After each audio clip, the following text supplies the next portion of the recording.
We'd like to invite our listeners to attend our annual benefit dinner for the Doc Booth Foundation on April 12th at 6 p.m. at the Dixie Convention Center.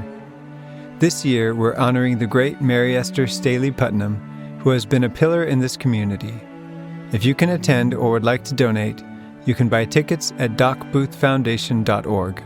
You know, he grew up very poor in St. George. He seemed like he was connected with the entire universe there. And he just loved the town of St. George. He just loves that community. I don't know of anybody that has that spirit of Dixie more than my dad. And he just instilled that in all of us. That's a big part of him. And the Subway was a big part. Oh, once I lived in Cottonwood and owned a little farm. When they called me down to Dixie, it caused me much alarm. To hoe the cane and cotton, I right away must go. But the reason why they sent me, I'm sure I do not know. Welcome to Not Forgotten, a weekly podcast sharing the stories of a place known as Utah's Dixie, and brought to you by the Doc Booth Foundation. Through stories as universal as they are personal, this podcast is dedicated to the memory of legendary family physician Dr. Craig Booth and to defining, preserving, and perpetuating the spirit of Dixie embodied in his life and work. Hi, I'm Lyman, host of the Not Forgotten podcast. For more than 40 years, I've been writing and publishing with the intent of connecting landscape and story in the American Southwest. I believe the words spoken by a character in a story by Barry Lopez. Everything is held together by stories, he said. That is all that is holding us together, stories and compassion. Dr. Craig Booth was a man of stories and compassion. His personal story is one of the many that have made Utah's Dixie what it is, and his compassion is at the heart of that elusive entity we call the Dixie spirit. What a great day for us to sit down in the studio here and in the Not Forgotten podcast studio. I am so pleased today to be able to be sitting with Derek Booth and Shaun Steele. These are two, I think of them as next generation from my generation. These are two of the great next generation young men that grew up in St. George. And it strikes me that we've spent a lot of time talking to people from my generation and the generation before me. But Derek and Shaun represent that next generation that is so amazing in this town and in Utah's Dixie that's helped to move things forward. Derek lives in the Denver area. He works for the Secret Service. Can we divulge that, Derek? Absolutely. You better do it now, too, before we get cut by Elon Musk. So Okay. And that gives you an idea of the caliber and the amazing young man that Derek is. And Shaun is an amazingly successful businessman here in southern Utah, grew up here, has deep, deep roots, ancestral roots here, as does Derek. But they grew up together. They're best friends. And they're also two of the people who can help us to know Dr. Craig Booth more intimately and in ways that are really special. So let me just get started here. Let's talk a little bit just to set the stage here. Derek, tell me how you and Shaun connected in Utah's Dixie. So Shaun and I were really good friends starting about the second grade.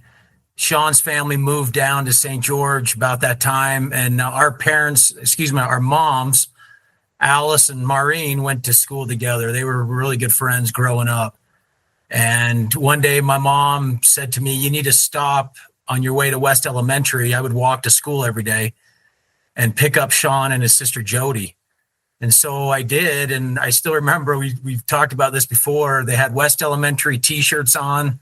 I think we were the Roadrunners, was our mascot. And I didn't know Shaun from anybody. This is my first introduction of him. And But I walked him to school that day, and then there's only a couple weeks left of school. And then the next year, third grade, we were in the same class, Mrs. Lang. And I still remember the classroom there at West Elementary, and we'd play football every day at lunch. And I think the way I remember it, we were opposing quarterbacks every lunch. We were the Steelers. He was the Cowboys. Because this is back, you're talking about 1980, I guess, probably when the Steelers were kind of dominating. And that's the way I remember it, Lyman, is my team always won at lunch. So that's why we stayed good friends. Is that the way Shaun remembers it? That's the way I remember it, sure actually. He's too old. You can't listen to his memory. Shaun, tell us from your perspective how the two of you almost became identical. friends. We became fast friends in second grade, and then in third grade just became best of friends, and then really the rest of our lives we've just been connected and just have been together through, and we're going to talk about one of those major moments that I witnessed, and we've just been involved with each other's lives. We stay in touch. We see each other on a regular basis. I go to Denver, or we meet somewhere to go to a basketball game or a football game, or Derek comes over, and we see each other 4 or 5 times a year, and we talk monthly or every other month, and we've just been really, really good friends. Have seen each other through lots of challenges and have been there for each other through lots of things in our lives. And I for sure count Derek as one of my very, very good friends, for sure. So, Wow, that is so great. And I know each of both of your parents, know them very deeply. And I know the legacy, the heritage that both of you come from. And it's just part of this great Dixie story. Derek, your dad, Craig Booth, we're here because of him. This podcast exists because of him and in his memory and in the spirit of raising funds and supporting and doing good in this community.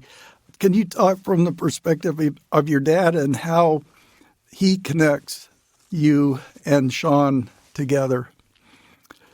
So my dad connects a lot of people together. That's one thing about St. George. It's very unique. And you can have a podcast like this and talk about those people and talk about, as you've said in your introduction, stories of people. And I don't know if there's anybody in St. George that connects more people than Craig Booth.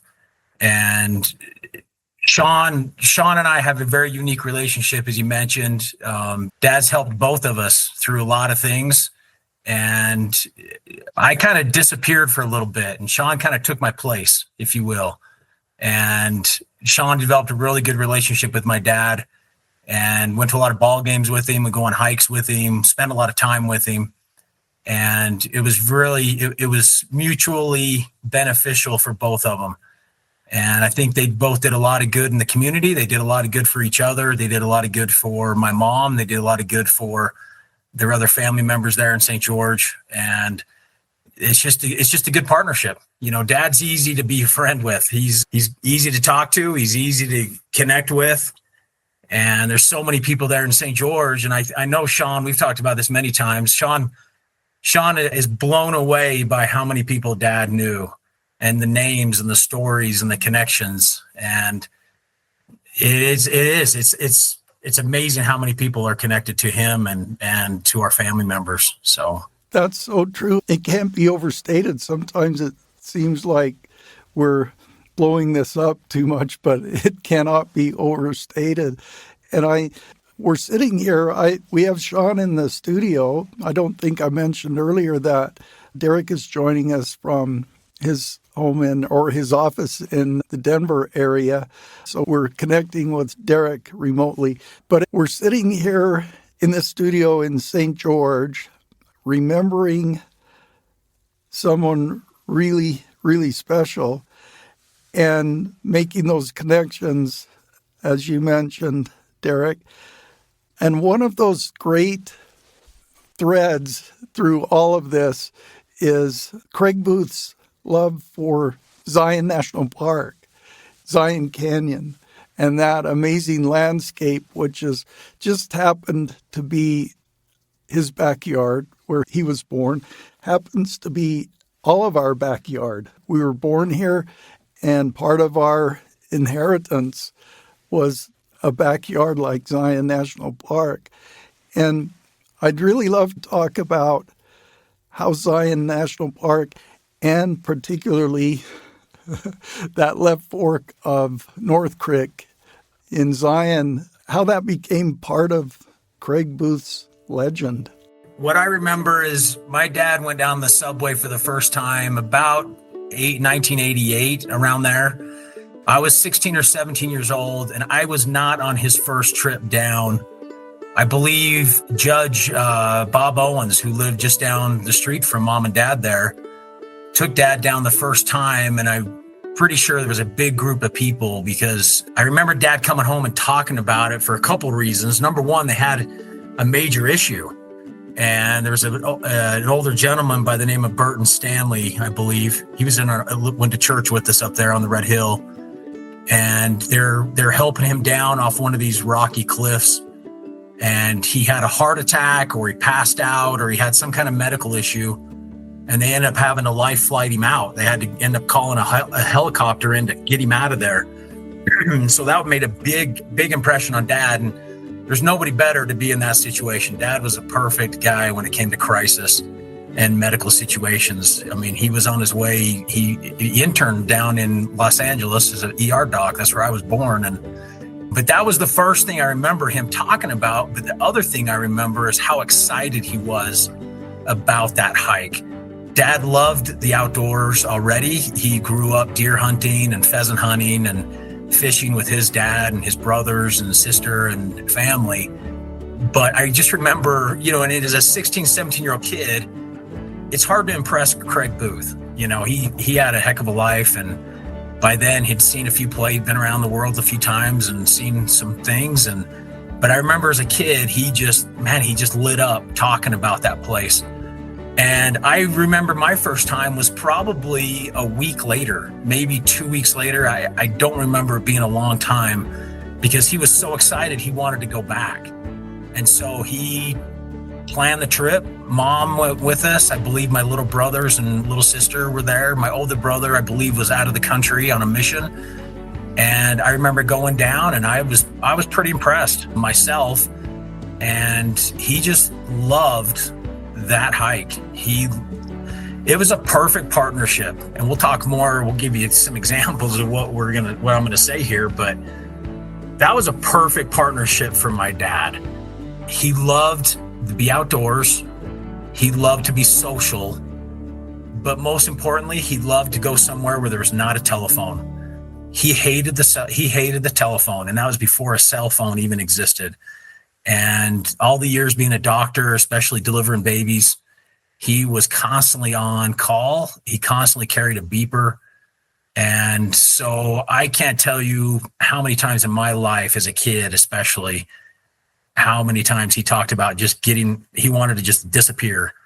And he was a great doctor, but he got worn down. And so the subway was his escape. And Shaun and I were debating, we were talking about this coming up, this podcast. And I think we landed somewhere. We argue how many times he went down. Probably, let's just agree, between 100 and 150 times. I think I counted up at least a dozen, maybe 15 times that I went down with him. Most of those times it was just he and I. But there were other times there were other people with us. We went down in the dead of summer. We went down we can talk about those specific trips that I remember, but it's just looking back, when that started, it was so perfect for him. It was perfect timing for him, for our family, the ages we all were, because we could all go down with him. And he also loved that part of it. He loved taking friends. When he started going down, he would take these large groups of people. And I think he learned real quick that can be a very huge detriment, because that can increase your odds of somebody having a medical issue or a problem, or that just kind of adds. Now he's back to being a doctor again. And I think that kind of detracted what he wanted to do. So then he got to a point where he would take one or two friends. A lot of times it was me. A lot of times it was Shaun and I, or a group of our friends. So I could keep going, but I need Shaun to kick in here. So. Yeah. And you mentioned that no phone or no access to phone. Obviously, there were no cell phones when he started going through.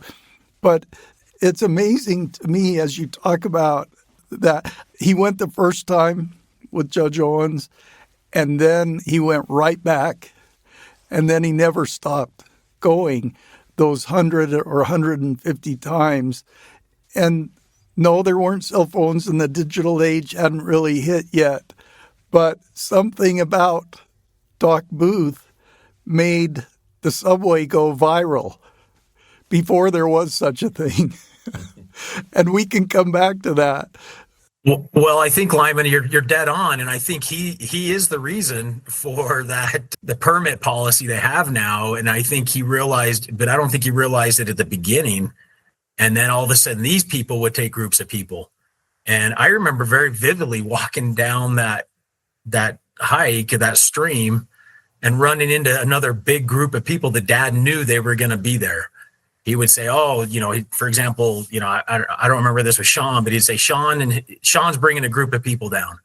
And if we run into him at this one spot where we're going to kind of, jam up, then we could have an issue. Because if you're in the shade and you're cold, you're in the water, you're cold, you don't want to be down there in the cold, in the shade, because it can turn ugly real quick. So, but then I think it dawned on him later that, wow, I introduced all these people and they all love it, and they all fell in love with it maybe as much as he did, if not more.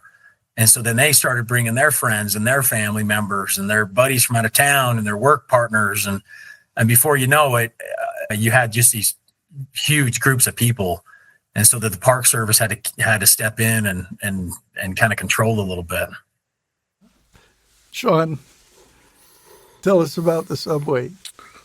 Yeah, so I went down with Derek and Doc just right after our missions and just fell in love with the Subway, just like Derek had. And I was counting up how many times I went down with Doc. I probably went down about 10 times with him. Again, just with different people, just like Derek. Sometimes me and Derek were together. Sometimes me and Doc and 3 people that I didn't even know that he knew. I think me and Derek were talking about it. I think I went on the very last hike with him in the Subway. It was in October. He was getting older. And so we went in at the very first of October, really, really cold.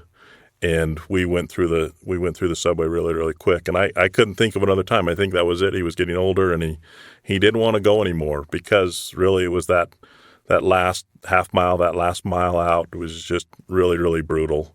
And he just didn't feel like he could do it anymore. And Maureen always said, "You're going to have a heart attack and die in the Subway." And he said, "That's okay." he didn't care, but Maureen did, and so she made him promise not to go back anymore. I used to bug him the next year. I'd say, "Hey, let's go," and he said, "No, I can't do that. Maureen doesn't want me to go through. I think I'm going to die of a heart attack in here, and so we're not going to go." And so I think I'm pretty sure, I'm pretty confident that I was the last person to go through the Subway. It was just me and him, and it was really cold. And we went through it fairly quick, and he did well. We got up out through the top. I remember as we hiked up to the top of it, and we only took one car, and we left the car up at the top. And he said, "Watch, we'll get a ride back up to the top here in 1 minute." And I said, "There's no way." Sure enough, in 1 minute, we got a ride up to the top, got our car, and we came home.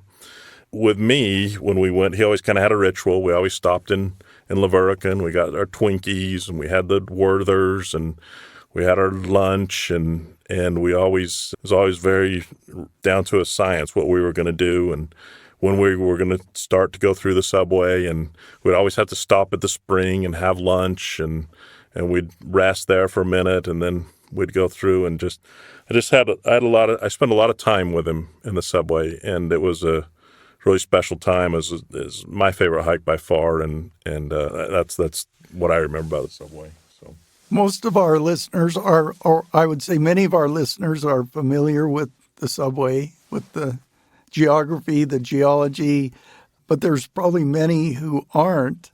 What is it that makes that hike? And it really is. It's no easy feat to get through there in a day. I know that you probably did it in a matter of hours, but for the average person, it's not an easy feat. But what is it about the Subway that you think, well, that drew the two of you back, but obviously that drew Craig Booth back so many times? Well, I think for Doc, it was just, I mean, he used to say, just like Derek said, he would get so upset how many people would come there and how we'd had to get a permit. And I would say, well, this is your fault, that the reason we have to get permits is because you've dragged so many people through here, and everybody you drag through here falls in love with the Subway, and they bring more people and more people. And I said, it's your fault that we have to get these permits and go through all this stuff. And I think that slowed him down because he didn't want to get the permits. He didn't want to go through all the business of getting the permits. I think he would have probably gone 250 times if they hadn't entered the permits, because he hated getting the permits. And for me, it's the uniqueness of the hike. I've hiked all over southern Utah. My mom's a huge hiker. I've hiked all over southern Utah. It's the uniqueness of the hike, the beauty of the hike, and it's not really a hard hike until you get to the end, and then it's a hard hike. And so that's what it was for me. It was just how beautiful. I mean, that Subway has been, in so many pictures everywhere you go, and it's so unique, that part of the hike. That for me, I think, is what draws people there. It's just so special, so unique. It's different than any other place in Zion, and really, really different than almost any other place in southern Utah. It's just gorgeous, and it's just, I don't know, it's just really special. People just fall in love with it. Yeah, I agree. I agree, Lyman. It's the personality of that hike is so unique because you start up high, you start up in Kolob area, and your view is kind of what you see in most of Zion's. Those, I think you see west. I think you're on the west side of West Temple there, or just north of it, if I remember. And you're up in this the scrub brush, pine tree area, and then you come out on that sandstone slick rock, and you drop down, and then you hit that chimney that you got to kind of scoot down, and it's almost a free fall as you go down that you kind of scurry down the hill holding onto tree branches. And then you hit the riverbed, you hit the river stream, and you're walking through there. You're in the shade almost the entire time. And so it's so refreshing in southern Utah, how hot it is. And then you hit the series of pools, and those pools are amazing. And sometimes those pools are just ice cold. Like Shaun talked about October. I did an October trip with him once. I don't know if I've ever been colder in my life. But then you have to jump or slide through a couple rocks in a couple places, depending on what the flooding has done that year. But I remember, jumping into the pools as a kid for the first couple of times thinking, man, this is a cool place to be swimming in this slot canyon that's just hundreds of feet high. And then you hit the Subway, the main section, and it's a series of faults. I think it's 8. And Dad would tell you this every time you went down there. So he'd kick my butt if you heard me not tell you exactly. But it's a series of faults, and you can see those faults in the rock. And then they're perpendicular to each other. You can see them. And then the main Subway itself is just unbelievable. And you can see pictures online of those, the different colors and the different angles that they have. And then you hit those springs, kind of now it's the slick rock with the moss and the unique shape of the rock that is formed down there. And then you're walking out it kind of gets a little, I don't know, monotonous and very work oriented coming down that riverbed. You're in and out of the water a few times. I mean, you can jump in that water anytime you want. And then you hit that uphill climb that Shaun's been talking about. It's about a mile, and it's almost straight up, and it gets your heart just pumping. And then you pop out and you're right back up on the Kolob Plateau area there. And it's just such a unique area. I've hiked all over the world. I hike in Colorado quite a bit, backpack, and I've seen some of the most amazing views, and nothing beats that Subway. I mean, just the different views you're going to see. I don't know of any other hike that has that much personality in it in such a short period. I mean, it's only, I think it's 8 to 9 miles total, which is not that hard. And most of it is downhill, but it's just got so much personality in it. So you've described that beautifully, Derek. And you're taking me back because I haven't been through the Subway in probably 12, 13 years, but I did it many times before that. But I think it's so awesome how you described it because I think one of the aspects that makes it so legendary for so many people is that it does have a degree of difficulty. I mean, serious hikers would laugh at you to say that there's a degree of difficulty, but there's a degree of difficulty for the average guy like me who there's some little technical things that you need to do to get through there. And there's some parts that once you make it through, you feel pretty darn good about yourself. And it's a day hike that you can come home and just feel like, gosh, I did something really awesome today, something really meaningful. And in the process, you've gone through this geology that is, like you say, world renowned. And I do think that Craig Booth has something to do with that world renowned aspect of it, because when I'm traveling in Europe, I can open a magazine and I'll see that amazing subway tube that you hike through on a big magazine spread. And it's like, whoa, I'm in Munich, Germany, and I'm looking at my backyard that I can hike anytime I want if I can get a permit. And I do think many of us locally, maybe one of the reasons I haven't hiked it as much in the last 15 years is because of that. And I mean, that's the reality. There would be a constant stream of thousands of people hiking through that canyon every day of every year for the rest of our existence if they didn't have some way to control that. And so that's all understandable, but it's also, it just kind of puts a smile on your face that the guy we love so much, Craig Booth, had so much to do with that and what that place really meant to him. Well, the irony of this, Lyman, is that we're sitting here talking about it even more. What we should say is that hike is awful. All there are rattlesnakes and scorpions and problems, and Have a heart attack. You're going to have a heart attack, or you're going to break your ankle. That's what we should be saying, so nobody else goes down there. You're but exactly instead, right. we're continuing the problem. The other thing I thought was funny always, Lyman, was he would say, well, I wonder if Lyman can get us can help us get the permits. And I'd say, well, you call him and see if he, I don't ever think he did. Did he ever call you and ask you? I don't know if Craig ever did, but people called me every day. And I would just have to chuckle like, you're asking me? I headed up the Zion Forever Project, the Zion Natural History Association, and we're the park's nonprofit partner. But I had no leverage whatsoever to get anybody a permit. But it's just quite heartening to think about this. I remember my first time in the subway, and it was Steve Snow that took me. And I know there's connections between all of that. Yeah. And you think about Judge Owens, you think about Steve Snow and Doc Booth. They all were part of that early genesis of that. I think there's a great story about Steve Snow's boy going through there, isn't there, Derek? No, so I remember going down, and Dad had taken Steve Snow and his family down, and had taken his son. Eric is his oldest son. So this is after his accident, after Eric's accident. Yeah, he had recovered. He had recovered enough to go down on this hike, and it was such a big deal. And I don't know, I'm sure Steve was saying something to Dad, or Dad just recognized that there was just something special about this trip. And you go past the main tube, you get out of the canyon, and you start coming down through those really nice springs. And there's a pool. I can picture it. It's hard to describe, but there's just this little pool where, one person could kind of sit in it, and the water just is a waterfall, and you can sit in there. It's like you're taking a shower. Like this thing just pours over you.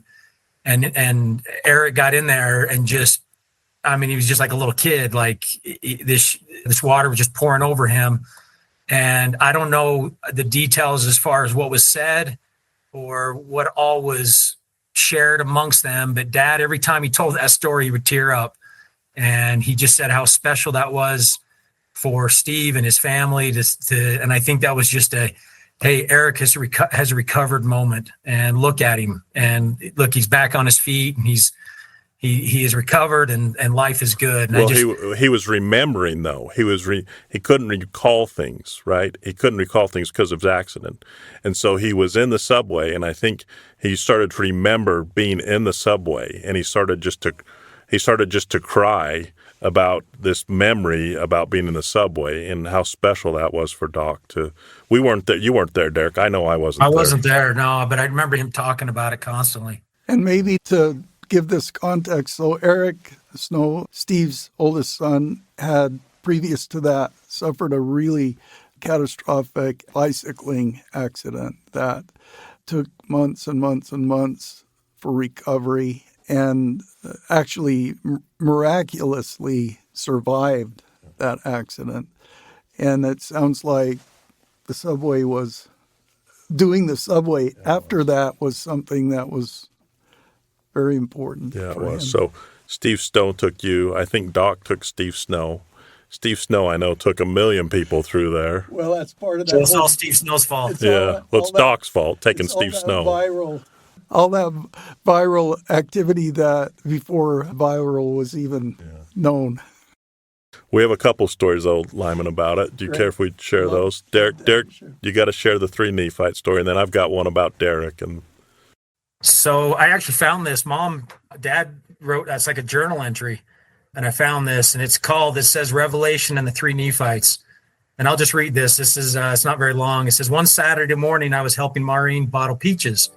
We finished about noon. I told her I had received personal revelation that I should go through the subway that day. This would have been more impressive to her had I not had the same revelation 100 times before. She graciously told me to get out of her sight, and I quickly packed a lunch and left. I parked at the bottom parking lot, hitched a ride to the top, and was making my way through the hike in the late afternoon. One is never alone in the subway during the summer, so I wasn't worried about it. Near the end of the hike and in the early evening, I came around a large rock and noticed 4 teenage girls standing in a circle, holding hands and praying over their friend who was sitting on a rock. I was close enough to tell they were praying, but far enough away I could not hear them. When they finished, I walked up and mentioned that obviously something was wrong and could I help. They told me their friend had broken her ankle and they didn't know where their leader was and they didn't know the way out. I examined the young lady and could tell she had lightly sprained her ankle and was just upset enough to be crying with fear and a little hysteria. I had tape and an ace bandage, which I applied and reassured her it wasn't broken. I also told them I had passed their leader less than an hour back and that he would be coming along any minute. We were also close enough to the end of the hike I could point out the trail leading to the parking lot if it started getting dark before their leader showed up. Obviously, they were very relieved, and as I started to step away, one of them grabbed me by the arm and said, "Are you one of the 3 Nephites?" They were from Cedar City, and I assured them I had never been an answer to pray for anyone from Cedar City before.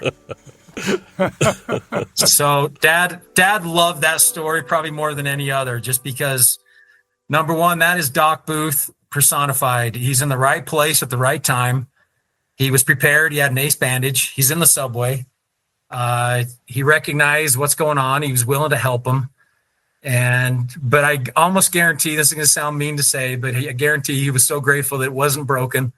It was sprained and he could help her, and then he could be on his way back to his serenity and his peace, because he just loved that subway. And I will tell one more story before Shaun tells his. That Doc I heard that 3rd Nephite story 1 million times too. So a million times.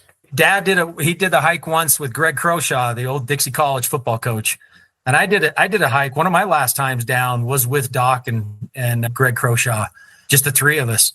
And this happened before, this story I'm going to tell you happened before this last trip that we went down. And so Dad and Greg are going down, just the 2 of them. And they get down toward the end, about where you got to start coming up the big hill. And Dad started feeling bad. He started feeling crummy physically. And he thought to himself, he goes, I might be having a heart attack. And he thought to himself, if I tell Coach Croshaw that I'm having a heart attack, he'll have a heart attack. And so I'm not going to say a word. So they climb up the hill and they get to the car. And I think he kind of mentioned something to Crow that he wasn't feeling too good. And he drops him off at the house. He walks in. Dad walks into the house and tells Mom, I think I'm having a heart attack. I'm going to go down to the hospital. And he just says it so nonchalantly, like, hey, I need to run down and grab a quart of milk or something.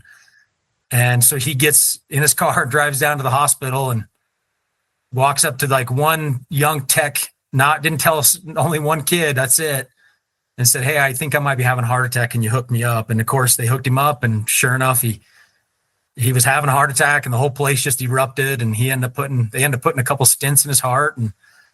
And then Croshaw was it was so fun to go back to that place and listen to Crowshaw's side of it, for him to tell it. And he found out, he ended up calling up to the house later.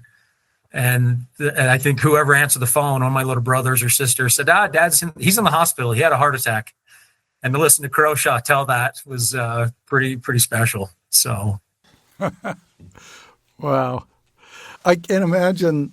Well, I guess I can imagine that there has to have been a lot of heart attacks or potential heart attacks on that hike from the hundreds of thousands of people who have done it.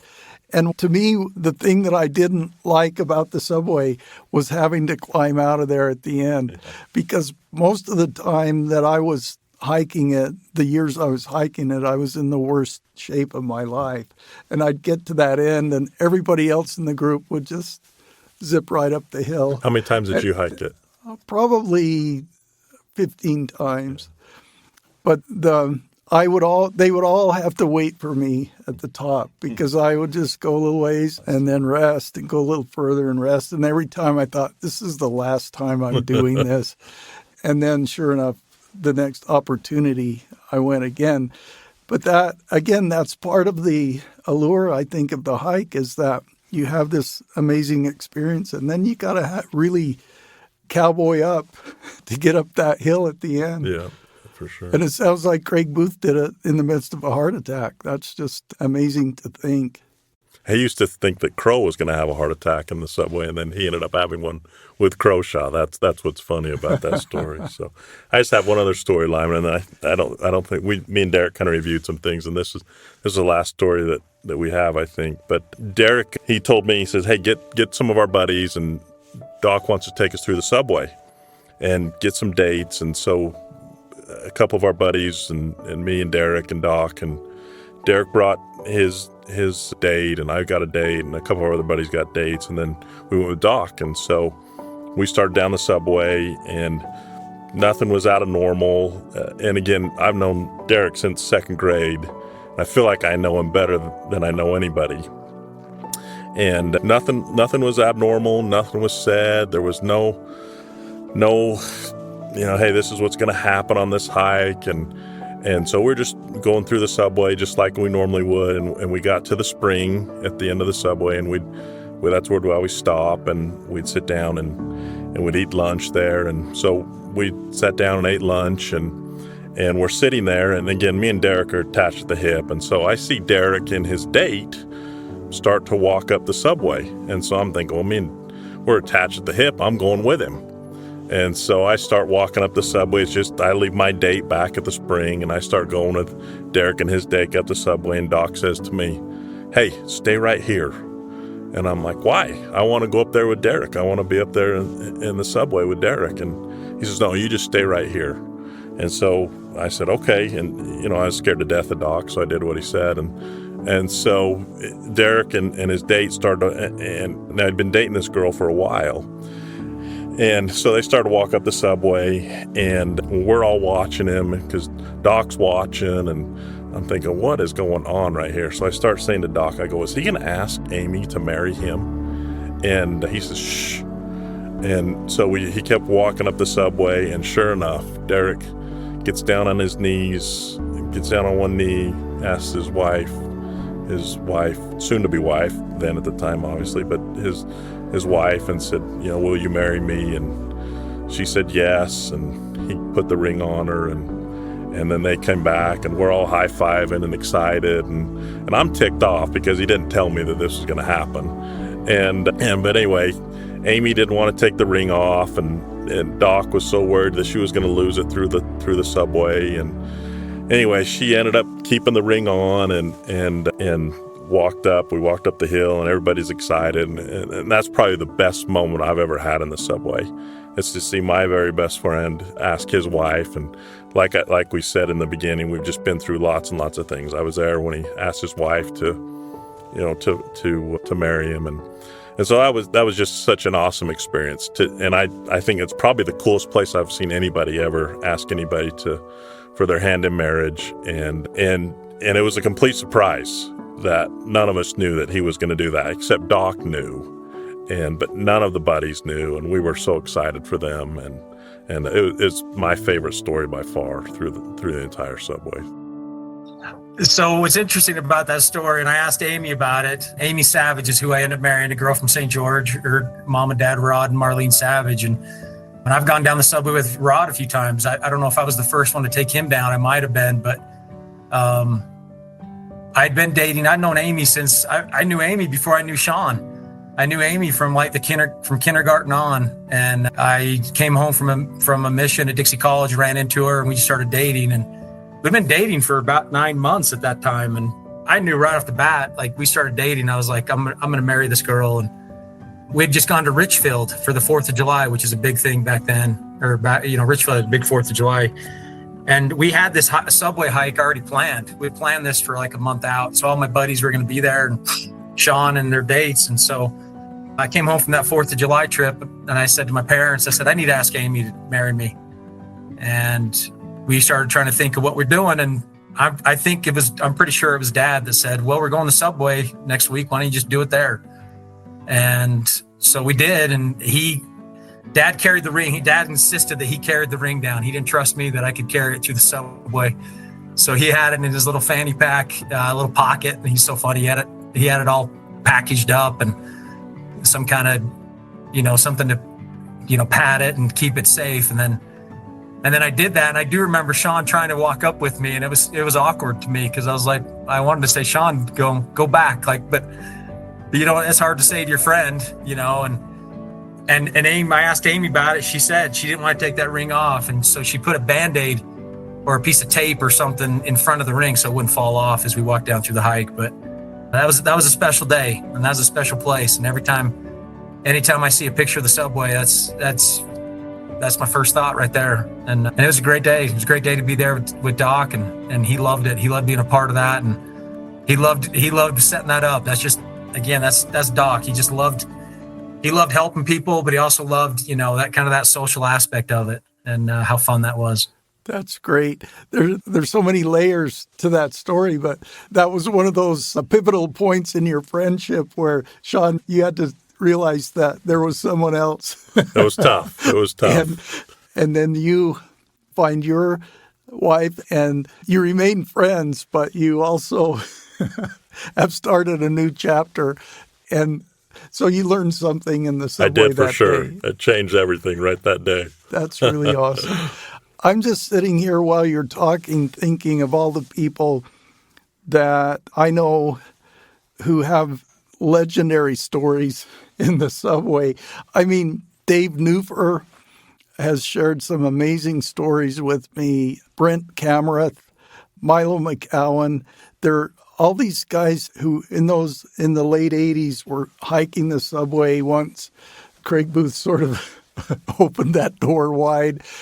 And they really are some amazing stories, flash floods and near misses in flash floods, as well as broken bones and carrying people out of the Subway with broken bones. It'd be great if we could have everybody here sharing all those stories. However, it's so great that the two of you could share this through the lens of memories of Doc Booth and represent all of those other stories. Every time we do a podcast, I think, gosh, there's so much more we could add to this. There's so many more people we could bring in and talk about this. But we depend on the guests that we have to sort of represent that whole world out there. And you two have done this beautifully today. I appreciate it so much. Before I wind it completely down, I would just love for both of you to just share a thought or two, Derek, about your dad, and Shaun, about your wonderful mentor, Craig Booth. Absolutely, Lyman. And thank you for doing this. I appreciate you doing this, doing the podcast, doing everything you're doing. It means a lot, and it's awesome. It's some of the stories you've got going are amazing. The other podcast sit here and talk about and talk all these other podcasts that you've got that I listen to. They're amazing. But Doc was a unique guy. You know, he grew up very poor in St. George. He connected, but he seemed like he was connected with the entire universe there, and he loved the town of St. George. He just loves that community. And I don't know of anybody that has that spirit of Dixie more than my dad. And he just instilled that in all of us, all of our kids, all of my brothers and sister. And that's a big part of him. And the Subway was a big part. The people that we met, you know, Shaun mentioned a couple people that I remember going down the Subway with, and I didn't know who they were, or I got to know them really well. You know, some people I did know. You know, he mentioned Paul Graff. I remember going down with Paul Graff once, with Greg Croshaw, Bruce Hurst and Holly Hurst, Dick Whitehead. I can see these faces of people that I didn't even know who they are, and I'm sure I met them. And by the end of that hike, I feel like I was their best friend because you get to know them, all that talking and sharing your own story with them and sharing your own challenges in life and successes. And that's what Dad just did. That's one part he loved about it. You got to work out problems. You got to work out issues with your own life. And it's just a great place to escape the stresses of life. And it was a great time to enjoy nature, see incredible pieces of nature. And it's just an awesome place. And that's just like I said before, it's such a perfect partnership for him. And he just loved being in that place. He just loved being with so many good people and friends. And it just made it that much more special for him. Yeah, and I would just like to add about the podcast, too. Derek's sister, it was her idea, and she called me early, and when she was thinking about it, she said, "What do you think about doing this podcast?" And I'm like, I don't know. That kind of sounds dumb. But I said, yeah, sure. And then she said, who should I get to do it? She says, I really want to get Lyman to do it. And I said, oh, man, he'd be great.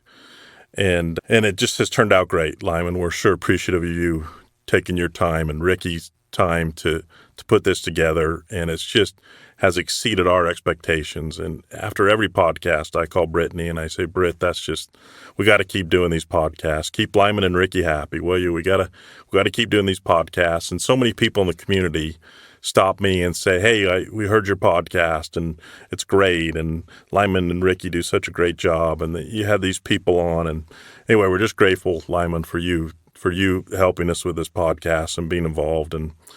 But I love Doc Booth. I miss him dearly. I had the great opportunity to spend a lot of time with him the last few years of his life. And we did a lot of hiking and a lot of talking and spending lots and lots of time with him. And he was a dear friend. He taught me much. And one of the things that I loved about Doc was he loved St. George. He loved Dixie College. He loved Dixie High School. He loved the people of St. George.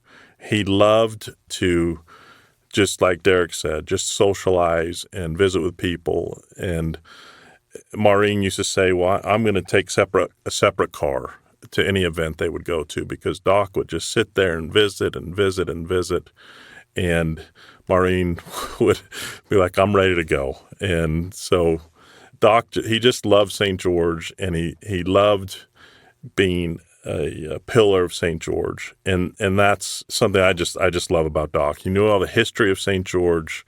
He knew everybody, and he just gave a lot for St. George. He sacrificed a lot for St. George.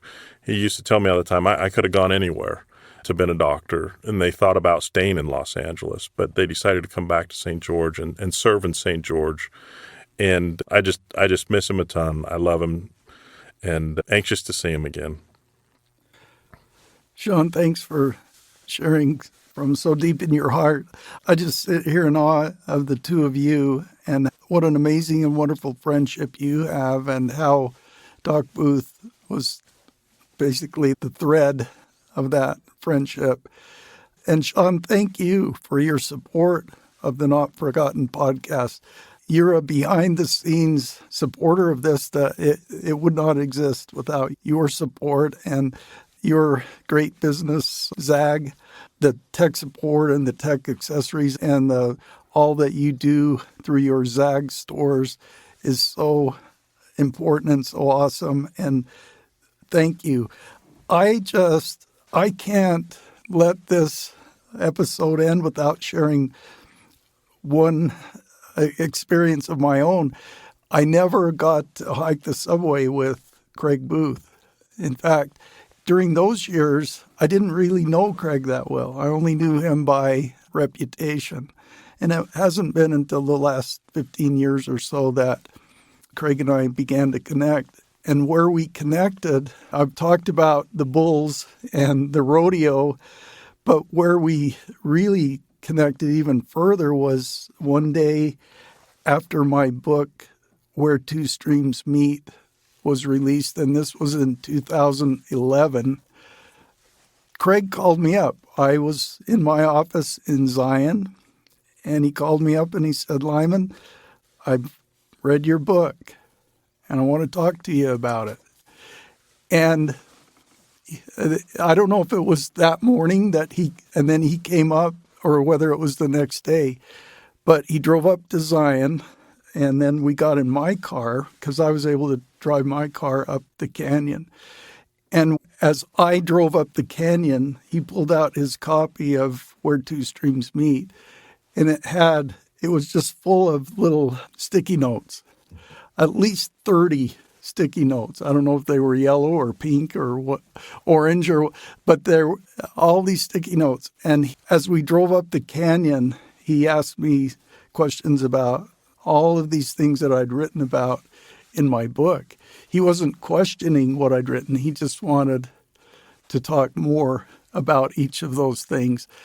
And so we had that drive it went all the way through our drive up to the lodge. We had lunch, and all the way our drive back out of the canyon, this in-depth talk about my book. And I'm thinking, Craig, you're a busy man. I know he was still practicing full time, and even though he was retired, I think at that time, he was still seeing patients. He's still working in the wound clinic and all the other things that he does. But he wanted to spend some time talking about my book, and that was a pretty special experience. And that's my Zion connection with Craig Booth. I wish that I'd have had that opportunity to hike the Subway with him, but if I ever get down it again, I will be channeling him all the way. Thank you. Yeah, thanks, Lyman. You guys. Thanks, Lyman. The Doc Booth Foundation is dedicated to empowering individuals through educational opportunities and promoting mental health advocacy.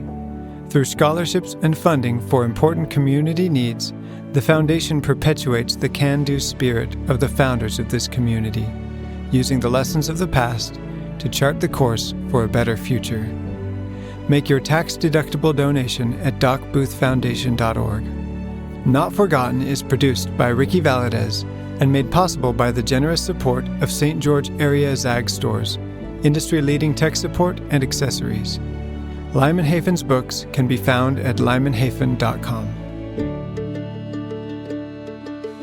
Once I lived in Cottonwood and owned a little farm. When they called me down to Dixie, it caused me much alarm. To hoe the cane and cotton, I right away must go. But the reason why they sent me, I'm sure I do not know. We came to Dixie, and we called it home. Oh, in Dixie, we've lived and grown. But the reason why they sent me, I'm sure I do not know. The hot winds whirl around me and take away my breath. I've had the